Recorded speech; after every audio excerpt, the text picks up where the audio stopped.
vision or have another print disability which makes reading, holding a book, or turning a page difficult or impossible.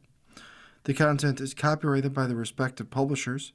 For more information, please visit us on the web at nfradioreading.org. Hello, this is Laura, and for the next hour I'll be reading from the February 1st issue of the New York Times Style section on the Niagara Frontier Radio Reading Service. He's 26 and ready to fix the Democrat strategy. Part casting director, part media guru, Morris Katz is behind the biggest Democratic campaigns this cycle, by Joseph Bernstein.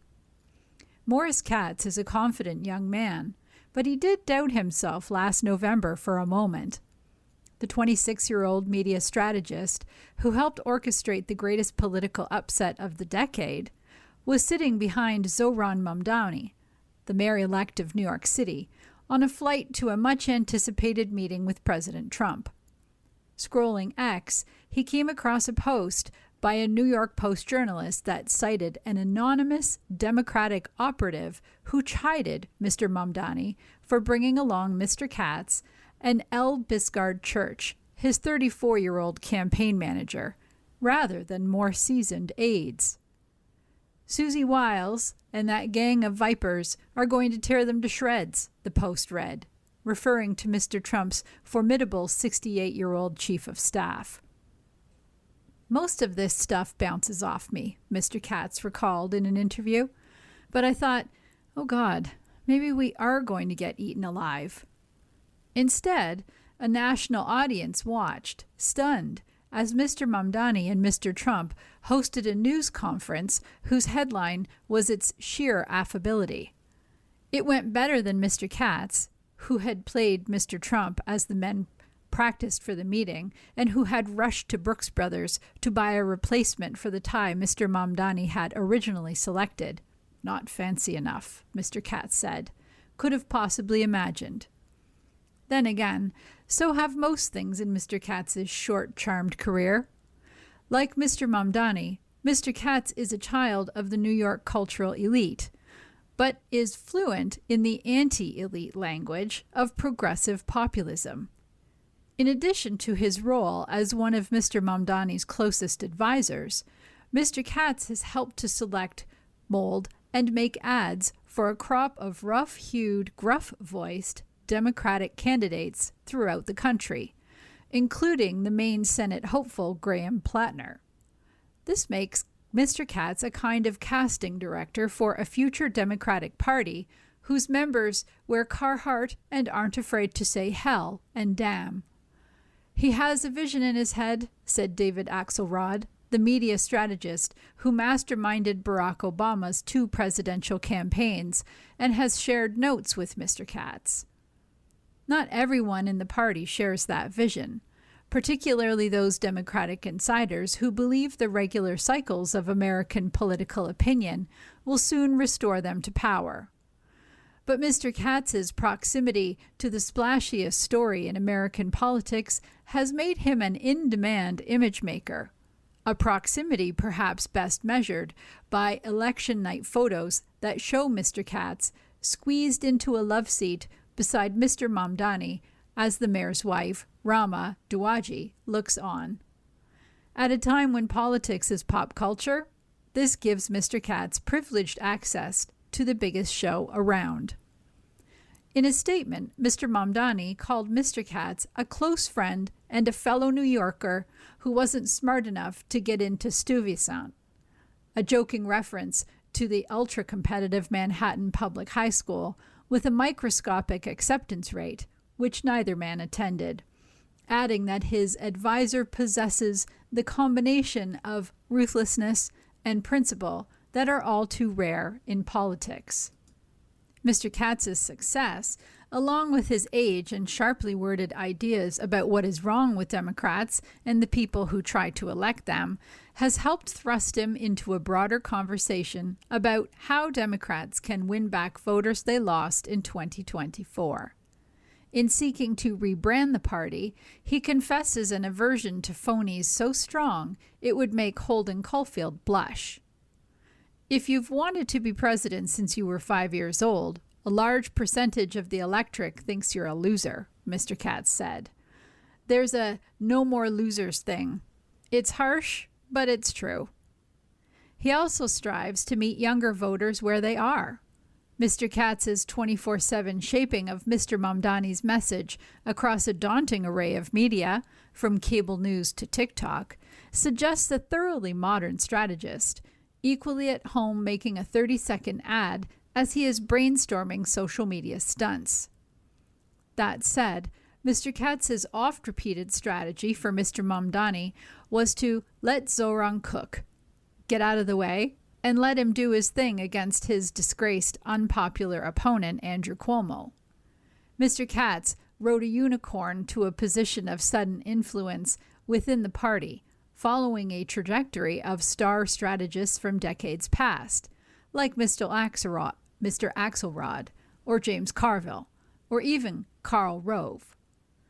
But those men had decades of experience working for political campaigns before they achieved national prominence. Mr. Katz does not.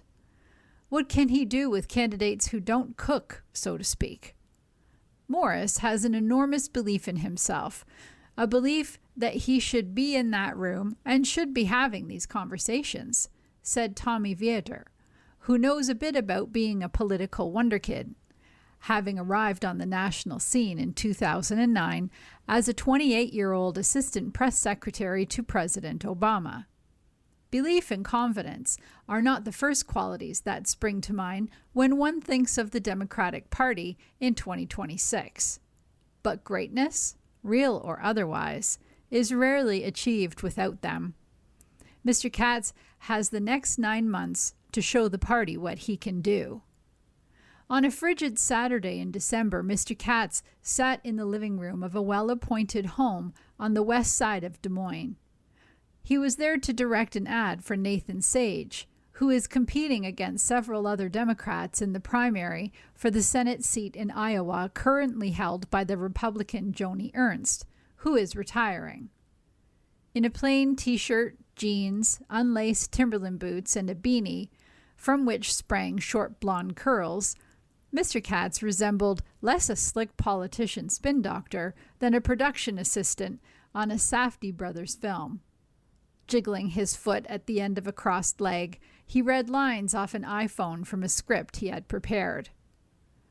Iowans are tired of politics with slicked back hair, fancy shirts, and no backbone, Mr. Katz said. Iowans are tired of politicians with slicked back hair, fancy shirts, and no backbone, Mr. Sage repeated. Angrier, Mr. Katz said, like we're about to get in a fight. Mr. Sage, a stocky, earnest former mechanic in the Marines, had no political background, and Mr. Katz was straining to make him act naturally in front of lights and camera. Mr. Katz and his colleagues wanted to air the ad on Fox News to gin up excitement about their candidate amongst Republicans and independents. But first, they needed to get Mr. Sage to give viewers something to be excited about. Mr. Katz encouraged Mr. Sage to discuss the people he had met on a recent tour of the state. Now Mr. Sage began to loosen up, relating the financial struggles of Iowans back to his own childhood. He started to cry. I grew up in a trailer park in Mason City, he said. As Mr. Katz fed him lines, Mr. Sage's sadness welled into anger.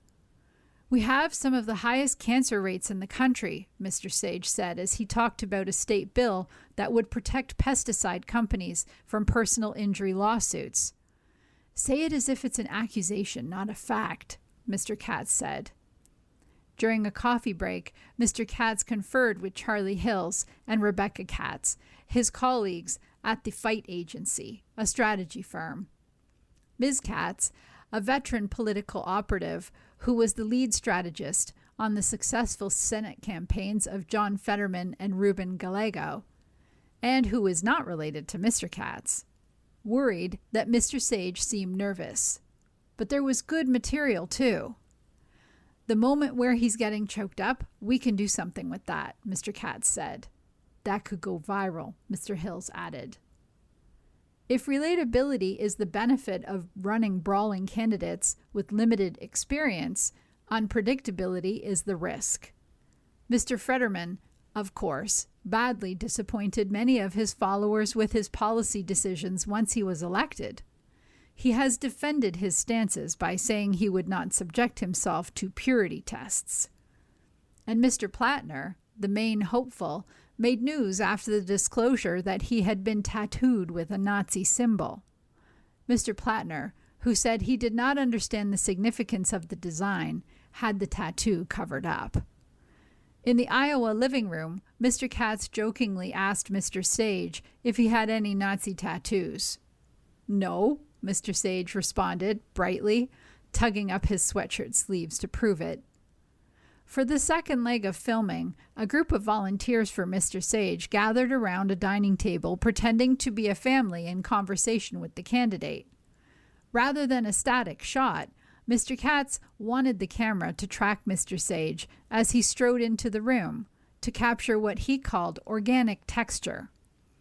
Mr. Katz instructed the camera crew to set up a dolly, a time-consuming process. "I hate your ambition," Mr. Hills said. "Me too," Mr. Katz responded with a laugh. Mr. Katz is the most recent in a family line of offbeat comers. His great-grandfather made a fortune in hosiery and fabricated a family crest to prove that Jews could have one. The young Katz has the crest, a stylized K tattooed on his arm. His grandfather, Harry J. Katz, was a notorious Philadelphia raconteur and media fixture, who once estimated to Philadelphia Magazine that he had slept with 4,000 women. At 14, Mr. Katz gave a eulogy at his grandfather's funeral. Dan Gross, formerly a gossip columnist for the Philadelphia Daily News, remembers the young man bringing down the synagogue with an anecdote about the Katz patriarch's use of his adorable grandson to pick up attractive strangers. "Morris has always had that confidence and surety," said his father, David Barr Katz, a successful playwright and television producer whose credits include Ray Donovan and the 2022 remake of American Gigolo. Morris Katz's mother is the children's book author and publisher, Julie Merberg. Mr. Katz grew up in a creative milieu centered on his parents' Tribeca home, where he would stay up late around the kitchen table listening to his father's close friends, including Philip Seymour Hoffman, who was Mr. Katz's godfather, argue about the playwright Tennessee Williams and the avant-garde drama theorist Antonin Artaud. Morris Katz attended the Beacon School, a prestigious public school in Hell's Kitchen, where he was a Woody Allen watching, Philip Roth reading, Bob Dylan listening, occasional truant who dreamed of becoming a screenwriter. He wrote his first screenplay as a freshman. It was Midnight in Paris meets Inside Llewyn Davis's meets Kids, Mr. Katz said, but more poorly written. He also fantasized about politics, writing pretend stump speeches and spending hours reading about the progressive leaders of yesteryear. As a student at Skidmore College, Mr. Katz started to take more seriously the idea of a political career, listening to Pod Save America and volunteering for the losing New York congressional campaign of Tadra Cobb. Initially, his father thought he was developing another career path to mine for material. Mr. Katz's senior year of college was remote because of the pandemic, and he used much of his time to work for Erica Smith, a North Carolina state senator running for U.S. Senate. He made his first ads for her. On the trail, Mr. Katz said a funder told him that 21 sounded too young to have a significant role on a political campaign, and that he should tell people he was 23, a college graduate. Until last year, Mr. Katz continued to tell people he was 2 years older. It's a misrepresentation that Ms. Katz, his colleague, likes to think of as a boyish fib. "Only a 26-year-old would think 28 sounds really old," she said. Regardless, Mr. Katz's work for Ms. Smith persuaded the strategist Tommy MacDonald to hire him as deputy media director on John Fetterman's successful 2022 Senate campaign against Dr. Mehmet Oz. In October of that year, as Mr. Fetterman battled questions about his fitness for office after having a stroke, Mr. Katz wrote an ad, Family Matters. In it, Mr. Fetterman used his near-death experience to pivot to a message about the way government should help families spend more time together. It was a heartstring puller shaped by Mr. Katz's fine antenna for photos, honed since his childhood around the theater. Politics isn't telling the story of a funding achievement, Mr. Katz said. It's the person who is sighing at the end of their workday because they've already been defeated, or the person who can't find love because the system doesn't leave room for it. Mr. Fetterman said the aesthetic template for many of Mr. Katz's candidates, a gruff white guy who looked as if he had just walked off a job site. From him springs Mr. Plattner, introduced to the American public in a Katz-penned and directed ad wearing a hoodie and sunglasses, pulling oyster traps as a guitar solo blares. Mr. Sage, whose campaign announcement featured a tool cabinet and light profanity, and Dan Osborne, the Nebraska independent who came within 6 points of taking a safe Republican Senate seat in 2024, helped by memorable ads like one that featured him wielding a blowtorch. These candidates share a willingness to name a villain, something Mr. Katz values highly. Think the billionaire class, the Washington establishment, and multinational corporations. The stock targets of the wing of the progressive left that sees appeals to the class rather than to identity or abundance or resistance to Mr. Trump as the path forward for democratic politics. Through these attacks, Mr. Katz is also trying to press a new picture of political masculinity, one that he said isn't about throwing trans kids under the bus. He added, being a man is saying, I'm not afraid to stand up to corporations and billionaires. For Mr. Katz, the 2 months since Mr. Mamdani's election have been surreal and overwhelming. A presidential campaign meets Beatlemania, as he called it. For one thing, he's not used to being recognized, as he was recently by a Williamsburg bartender who saw his name on his credit card and offered heartfelt congratulations. For another, this wasn't how he envisioned his political life. Mr. Katz imagined working on House races for years, and then maybe for a presidential candidate, before finishing his career coming home to help elect a mayor. Which is not to say he'll be keeping his distance from Mr. Mamdani.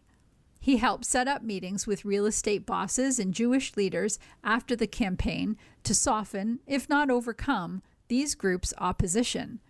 And he has advised the mayor from outside the administration on staffing and endorsements. He accompanied Mr. Mamdani to a recent meeting with Steven Spielberg at the director's Central Park West home. And he has mixed in a bit of crisis communications, helping the mayor navigate controversies over old social media posts made by several appointees. Anything that is in his political footprint or media footprint, we want a deliberate, clear vision, Mr. Katz said. And I see myself as the person responsible for that. But it appears he won't be joining the new administration, at least not yet. On the one hand, he could be passing up the opportunity to be in the most important advisor in the most consequential city hall in the United States. On the other, it's a sign that Mr. Katz's ambition for the Democratic Party and himself extends far beyond the 5 boroughs. It's a daunting remit for anyone, let alone a young man, with all of Mr. Katz's other responsibilities. A self-described adrenaline junkie, Mr. Katz relies on super strong nicotine pouches he orders from Europe to keep all of his plates in the air. According to his colleagues, he's an accomplished multitasker in the way Gen Z that can look suspiciously similar to wasting time on the phone. He's a very good listener when he's paying attention, Ms. Katz said. He's made the media rounds, raising eyebrows in some political group chats with his pronouncements about the state of the Democratic Party. No one has a worse read on what electable means and less of a pulse on voters than the Democratic establishment in D.C., he said in an interview just after Mr. Mamdani's victory. This attitude has led other Democratic insiders to wonder if Mr. Katz is leveraging his connection to Mr. Mamdani to push his own brand and his own hot-blooded candidates at the expense of more established figures who can help the party build a durable majority. Adam Gentleson, the former chief of staff to Mr. Fetterman and the founder of the Searchlight Institute, a new think tank, said that he was impressed by and liked Mr. Katz, but that he worried that Mr. Katz's brash candidates might not survive the thermostatic push and pull of the midterm cycle. I want Morris to succeed, Mr. Gentleson said, but I wish he could live through the 2030 midterms and have his approach today informed by that experience. Mr. Gentleson and others on the center-left aren't sure that Mr. Katz's economic populism will work in wide swaths of the country and are skeptical of the idea that it's possible to sidestep issues like immigration and climate change. You start with a highly selective image of populism that is tailored to an Upper West Side's political sensibilities, Mr. Gentleson said. It gets very awkward very fast in red and purple states. Mr. Katz remains undaunted by charges and callousness, arguing that transformative candidates like Mr. Mamdani can restructure power in a way that lets Democrats dream of national majorities so large that they can enact sweeping change. Of course, when a young person excels in public life, it can never be a simple cause for celebration. The nature of precocious success must be contested. Is it the product of authentic greatness, too intense to wait its turn, or else a flimsy imitation waiting to be exposed?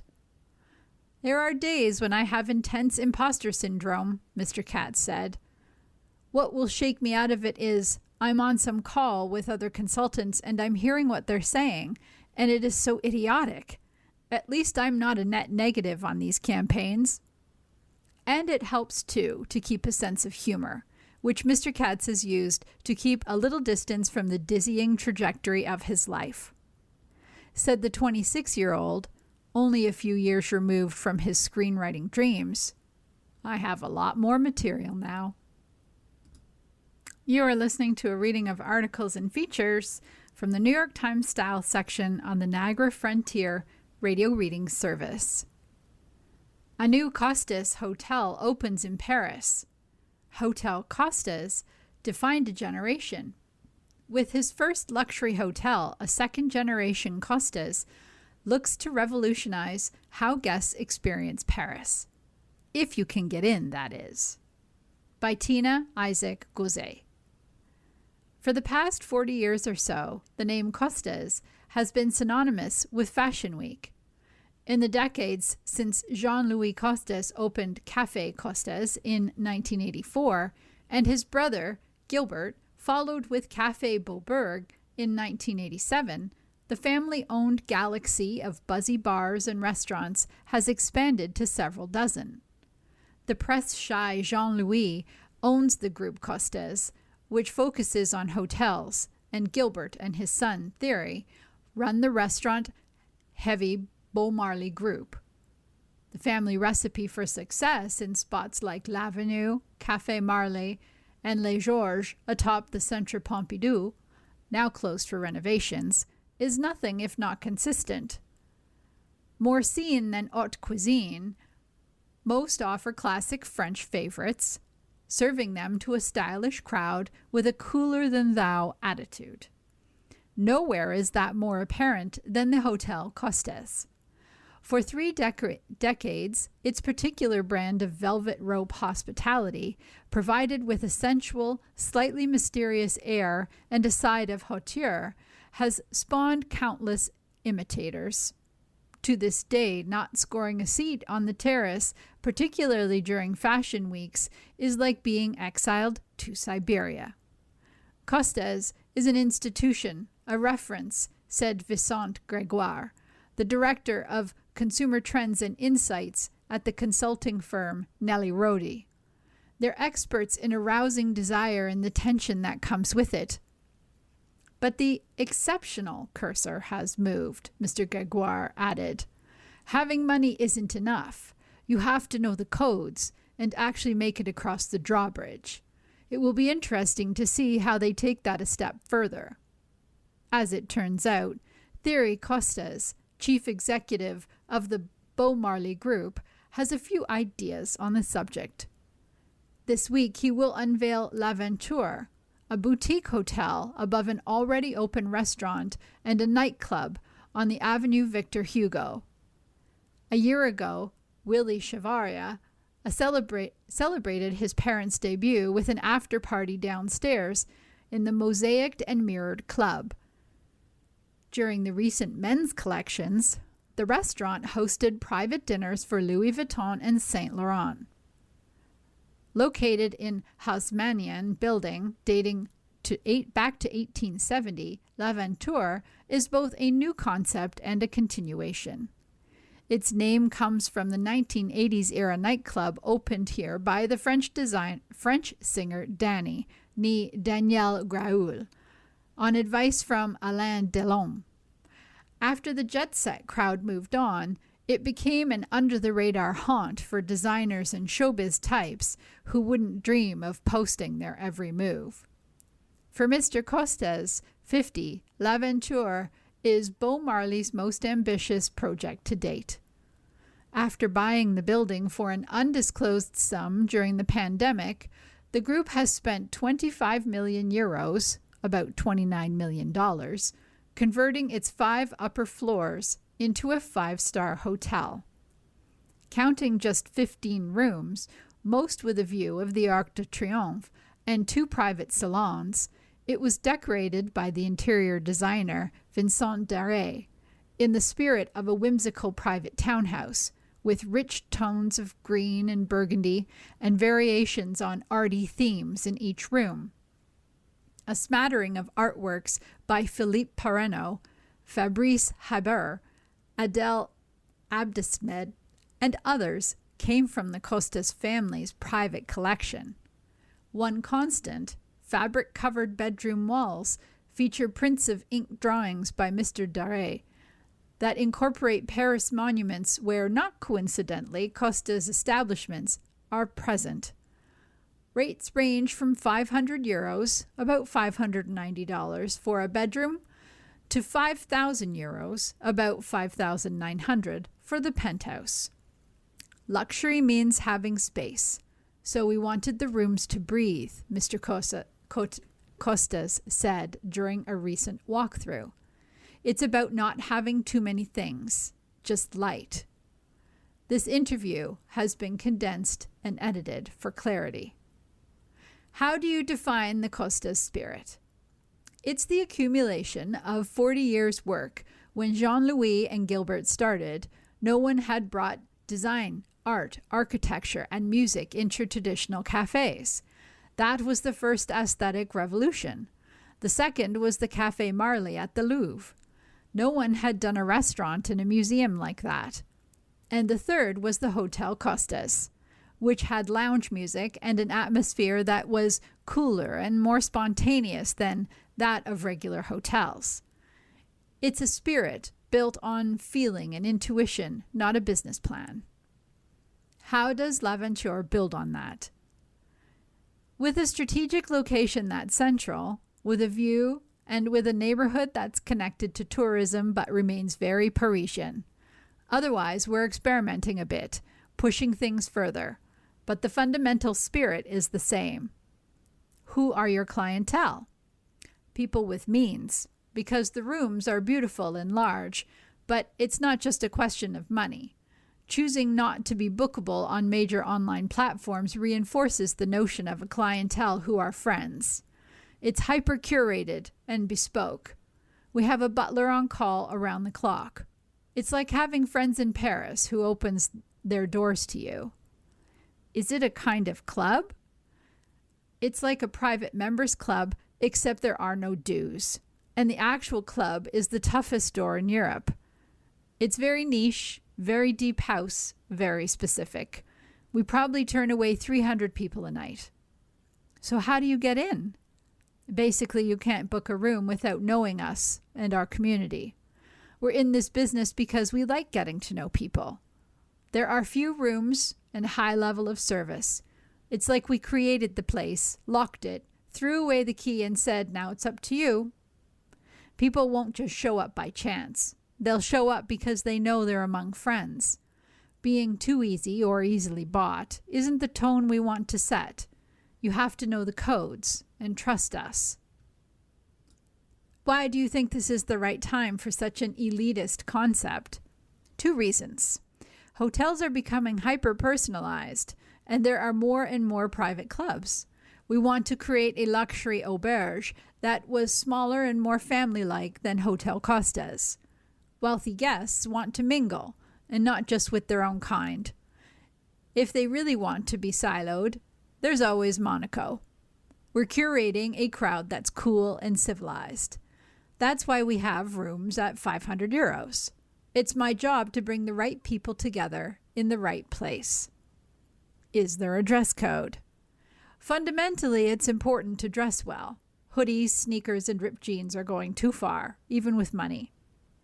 I think we all have a responsibility, especially in Paris, to continue French elegance. What advice did your uncle and father give you?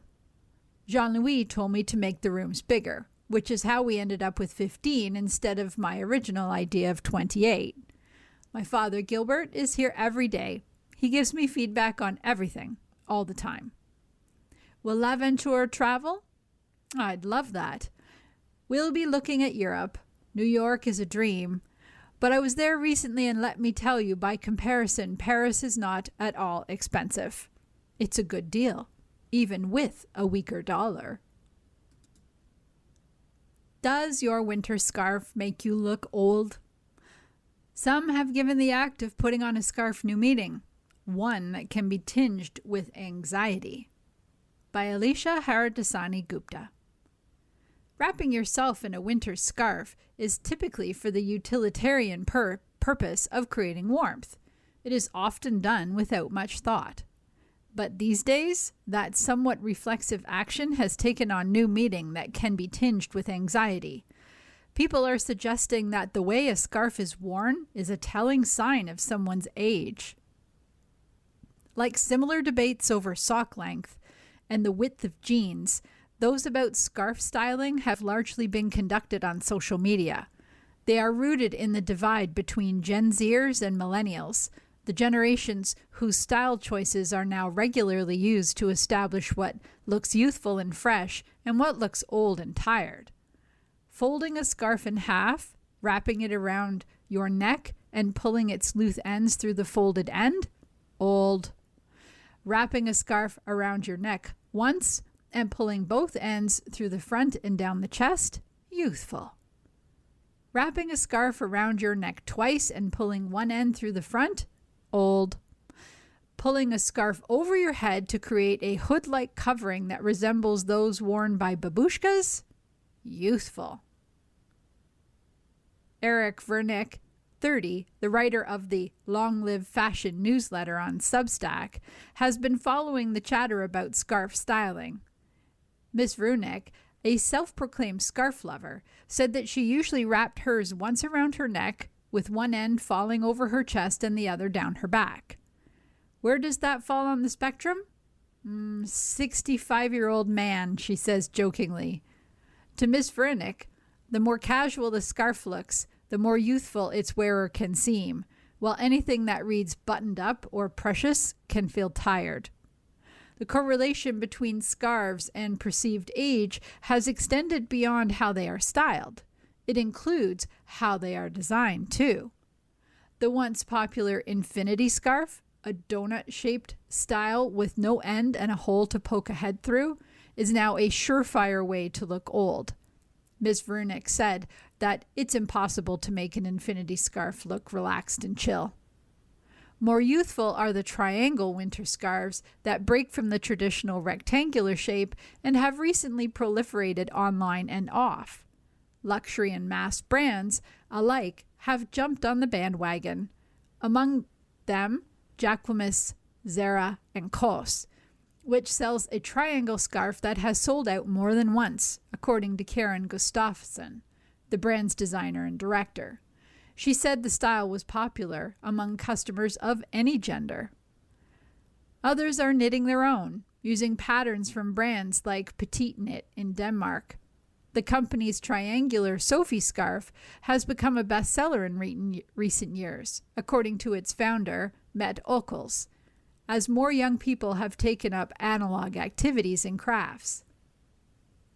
A DIY triangle scarf, Ms. Vernick noted, can read as particularly youthful. I have a sister who's 24, and she knit herself a triangle scarf. That approach felt very Gen Z, she said. But when Ms. Vernick tried one on herself, she was reminded of a risk that can come with embracing youth culture. I felt like I'm trying way too hard. That scarf styling has become a point of debate is a reflection of a revitalized interest in scarves themselves, says Emma Laurie, an accessories consultant for the trend forecasting company WGSN.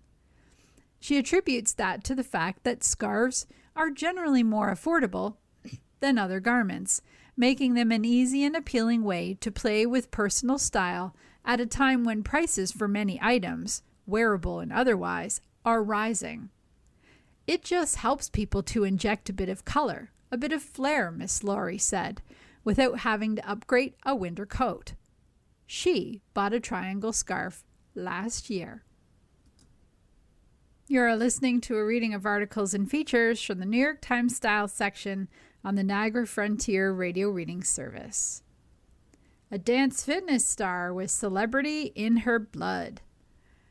Though her dance company and studio, Forward Space, where models and actresses come to sweat, Kristen Sudeikis has earned fame of her own.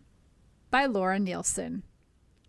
Stillness is not a natural state for Kristen Sudeikis, a 47-year-old choreographer who began dancing at the age of 3. But a recent occasion demanded it of her. On a Thursday afternoon in early January, Ms. Sudeikis was standing still inside Forward Space, the studio she owns in the Soho neighborhood of Manhattan, as lighting and sound tests took place around her.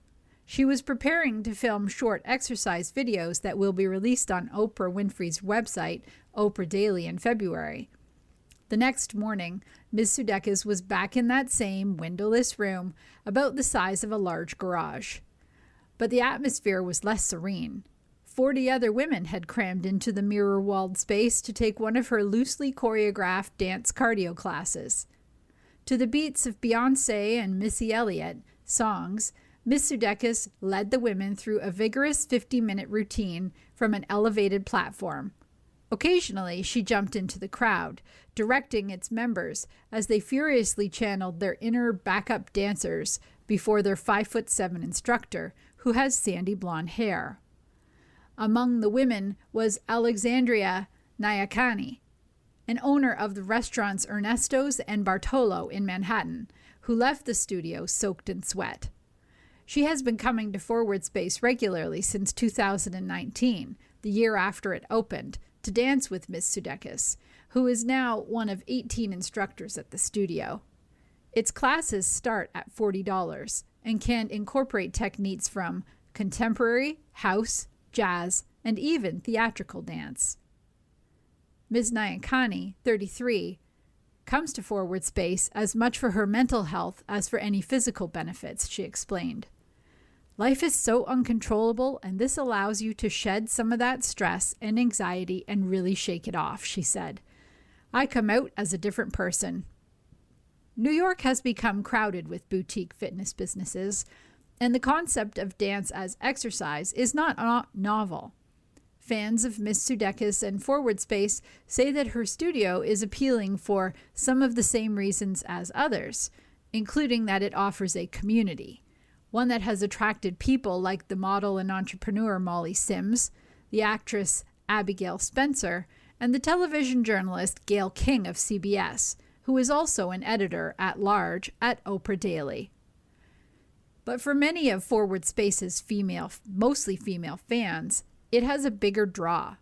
Ms. Sudeikis, whose magnetism rivals her passion for dance.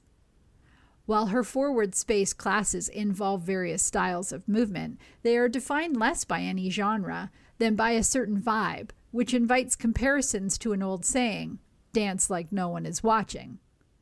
In the dimness of the studio, people with varying levels of experience can move together at different speeds and harness the mindfulness that dance can offer. Or the internal connect, as Ms. Sudeikis put it in an interview. There's a personal but almost universal desire to connect back to ourselves, and to do it through music and movement, which is the most primal, she said. Brooke Baldwin, a television anchor formerly of CNN, said that Ms. Sudeikis was one of those people you want to be near. She's not of this world, Ms. Baldwin, a longtime Forward Space fan, added. Not of this plane.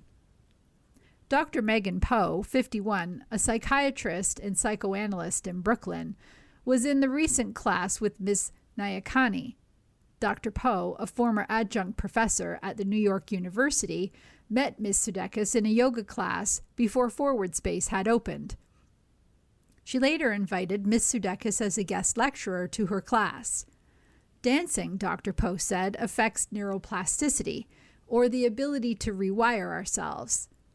Visionary, revolutionary, and living legend were all terms she used to describe Ms. Sudeikis, who also has a dance company, Kristen Sudeikis Dance, and whose career has spilled over into the worlds of fashion, entertainment, and sports. Ms. Sudeikis has choreographed and sometimes directed music videos for the singer-songwriter Ben Harper and for the band Mumford & Sons. Her dance company has staged sold-out performances at the Brooklyn Academy of Music. She has taught movement exercises at the White House during the 2016 Easter egg roll hosted by the Obamas, and has collaborated with brands including Nike, Chanel, and Prada, for which she worked on a recent fragrance campaign featuring the actress Emma Watson. Ms. Sudeikis, who lives in Brooklyn, also has a certain charisma in her blood. The actor Jason Sudeikis, 50, is her brother, and the actor George Wendt, who died last year and who was best known for playing Norm Peterson on Cheers, was her maternal uncle. She grew up as the middle of 3 children in Overland Park, Kansas, a suburb of Kansas City, Missouri. Her younger sister, Lindsay Sudeikis, 45, is a spiritual counselor. Even as some in her family pursued careers in Hollywood, Ms. Sudeikis never set out to be a celebrity. She said, "I didn't identify with that," she said over tea at Ludlow House on the Lower East Side of Manhattan. "I only thought about dancing." Her brother, who performed Ms. Sudeikis' choreography with Tina Fey in an episode of 30 Rock, put it this way in an interview. "She's here to dance." It's like she arrived with that understanding, Mr. Sudeikis added of his sister. He was speaking on a call from London, where he was filming Ted Lasso. It wasn't to be famous, it wasn't to make money, it was literally to dance. Both of Ms. Sudeikis' siblings remembered the time when their sister, as a 5th grader, choreographed a performance starring 7th and 8th graders.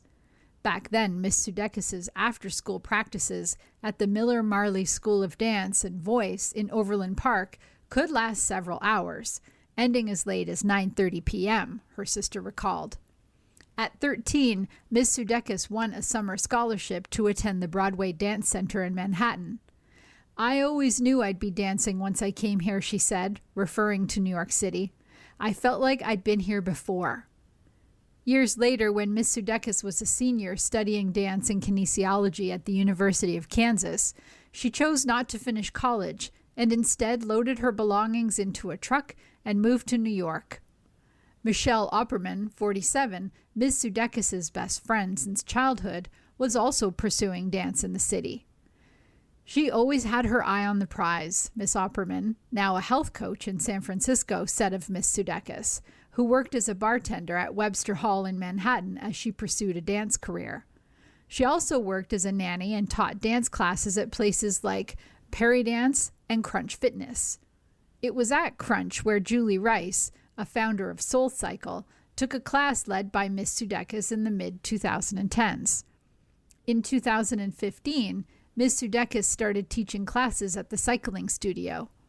Kristen's ability to inspire is just so big, Ms. Rice said. I kept hearing her name, she added. I'm a former talent agent, and I was looking for new instructors. Through SoulCycle and Ms. Rice, who is now the Chief Experience Officer at Weight Watchers, Ms. Sudeikis got her White House gig. You can teach people to ride bikes, but you can't teach that kind of magic, Ms. Rice said of Ms. Sudeikis. Starting a studio of her own after years of teaching at others, Ms. Sudeikis said, had a lot to do with her audience's reactions to the dance shows she was staging during that time. I was seeing more and more people who just wanted to dance, she said.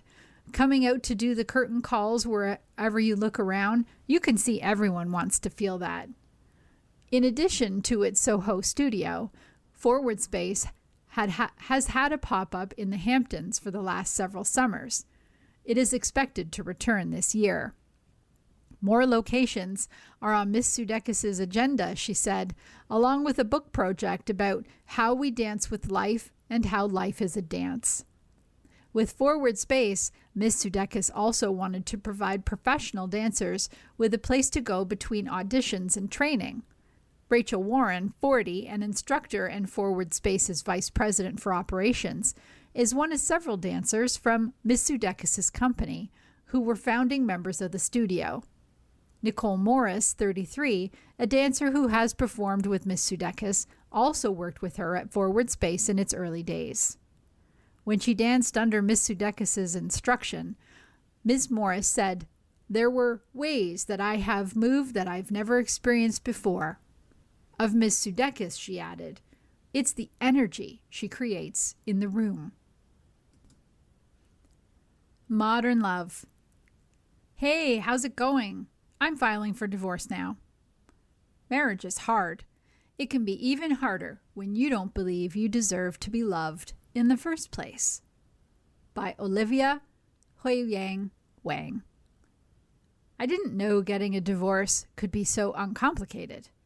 On TV and in real life, divorces often come with courtroom drama, petty arguments, and deep animosity. All I did was type divorce services into Google, and up popped a website offering multiple divorce packages and add-ons. I spent more time comparing cell phone plans than I did filing for divorce. Within 2 minutes, I picked the $299 basic package. We had no children or assets to split, and no one hated anyone's guts, so no add-ons were needed. It took me 15 minutes to fill out the form. Then I messaged my spouse. Hey, how's it going? I'm filing for divorce now. I found this online service where we just fill out some forms and sign a few documents. They'll go to court for us. I already completed everything. Could you double check your info? We had already talked about divorcing, of course. That part wasn't easy at all. But in British Columbia, you must be separated for at least 1 year before you can file. So this had been a long time coming. Maybe I should have started this story with a joke. An autistic, non-binary person and a depressed girl walk into a bar. Except there's no punchline. Only a spoiler. It didn't work out. My ex had been labeled the weird kid growing up in Vancouver and told they wouldn't amount to much. I was raised in the remote Chinese province of Xinjiang, in a home so abusive that as a child I once tried to end my life. I made my way to Canada for university, but being an immigrant here with no family was also traumatizing. A mutual friend brought us together. I would later learn the phrase trauma bonding, but not until after the breakup. On our first date, we bonded over quantum physics. I couldn't believe two people from opposite sides of the world could have so much in common.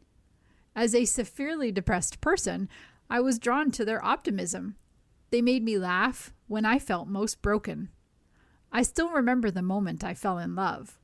We were walking along the Vancouver seawall when I began having cramps, and they had me lie down on a bench with my head on their lap while they stroked my hair. I told them I loved them on their train ride home. Of course, they said it back. 4 months later, we adopted 2 cats and moved into a rundown apartment. We were in our early 20s, broke, naive, and convinced we had found our happily ever after. I said, "You are the nicest person I've ever met." "I need to be," they said. "That way I can keep you. I want to be good for you." After 5 months together, I wrote in my journal, "I don't think I'll ever find anyone else who loves me this much, who calls me their dream, who thinks I'm the best thing they've ever had. I'm so lucky. What else can I ask for?" We were so happy for most of that year until our attachment styles began to clash. Mine was avoidant. Theirs was anxious. That too I learned in therapy after we broke up. That's when the fighting started, the yelling, the crying, the depression that once again made me consider ending my life, the fear they carried that I might go through with it. I said, "Leave me, please. I don't deserve you." "No, I won't," they said. "I won't give up on you." "I'm broken," I said. "You can't fix me." "No, you're not. I can help you." They tried to convince me I was worthy of love. I did everything I could to push that love away, and that lasted for 8 years. Because even though I couldn't handle a healthy and loving relationship, I was comfortable in a chaotic and emotionally draining one. When things hit their lowest, we made a desperate move. Let's get married. I think we both knew the wedding was a bad idea. They barely helped plan it, which was completely out of character. Any other time, they would have done anything to support me. I had the urge to call the whole thing off, but dismissed it as wedding jitters. We had a small ceremony with only their family and some of my friends by the Vancouver seawall. I wanted to commemorate the place where we first said, "I love you." I was so nervous that I didn't sleep the night before, and I didn't eat the entire day. But when I walked down the aisle and saw their face, I remembered why I fell in love. They always looked at me like I was the only person in the world. For that one day, I think we both believed we could go back to the beginning, to the moment when we fell in love and start all over again. But that didn't happen. Why would it? We were still the same unhealed people, carrying the same wounds. A piece of paper couldn't change that. Life stayed the same, full of fights, tears, and harsh words. Less than a year later, I finally found the courage to end it. I had to be the one. They were too scared for my safety to even suggest breaking up, and I couldn't stand to watch their life wither under the weight of my mental illness. Ending it was the hardest thing I've ever done, and I didn't do it well. There were messy breakup talks, back and forth decisions. I feared divorce meant failure, that it would invalidate 8 years of memories. But I knew I had to let them go. I didn't believe I deserved love or happiness, but I was damn sure they did. After the breakup, they told me that for most of our relationship, they lived in fear of losing me. Even when I hurt them, they stayed silent because they were terrified that if they said something, I would leave. I left anyway. Many people spend their lives searching for their soulmate and never find them. I found mine and let them go. I know it's cliche, but it's true. You can't love someone else until you learn to love yourself. I had nothing to give. I was barely surviving. When we broke the news to our family and friends, no one could believe it. None had any idea we were unhappy together. We might not have known how to fix our relationship, but we sure did a fantastic job pretending we had a perfect one. We stayed in touch after the separation, talking on the phone as if we were still best friends. I once said, "Do you know what would be a great name for a band? Young and Divorced." I was only 31 and they were 28. I'm going to be divorced before I even turn 30, they said with a forced chuckle. The plastic wrap in our kitchen lasted longer than us. They were being their usual self, using humor to cope. Maybe I was doing the same. Then the calls stopped. Texts left unread. They started a new relationship and removed me from their social media. They finally had time to explore life without the weight of worrying about me. And I started getting better too. I went to therapy where I learned who I was and why I acted the way I did. I began to heal, to love myself. It was easier to do that without feeling like a burden to someone who cared about me. In 8 years, we had gone from acquaintances to friends to spouses to exes to friends to acquaintances. Life came full circle. I wish I could undo the pain I caused them. I did apologize and they forgave me. I still don't believe I deserve forgiveness, but that's something I'm working on too. There was a time when we couldn't imagine life without each other. And now we're both happier apart. Funny, isn't it? It took losing the person who loved me most to finally start loving myself. For their 22nd birthday, I had bought them a cheesy gift, naming a star after them. On the card I wrote, "Stars may die, but my love for you is everlasting." Maybe that sounds like a lie now, but I do still love them, just differently, and I always will. When I messaged them about the divorce filing, they replied immediately, offering to split the cost. We met at a coffee shop days later and signed the papers. That was it. The end of our story. Maybe it did work out for us in the end. Let me tell you the story again. An autistic, non-binary person and a depressed girl walk into a bar. They lived happily ever after. Just not with each other. You've been listening to a reading of articles and features from the February 1st issue of the New York Times Style section. Your reader has been Laura. Thank you for listening. Coming up next in the Niagara Frontier Radio Reading Service, we have the USA Today. Following that at 2 o'clock, we have episode number 25 of Mark Twain by Ron Chernow. Stay with us for these readings and more. You're listening to the Niagara Frontier Radio Reading Service, broadcasting daily readings 24 hours a day of newspapers, magazines, and books to area people who are blind or have a print disability, who are provided reading radios. Radio Readings broadcast signal is provided at no charge by WNED. Radio Reading Studios are at 1199 Harlem Road in Cheektowaga, between William and Clinton Streets. Radio Reading's website is nfradioreading.org. For more information on the Niagara Frontier Radio Reading Service, call us at 716-821-5555.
Niagara Frontier Radio Reading Service.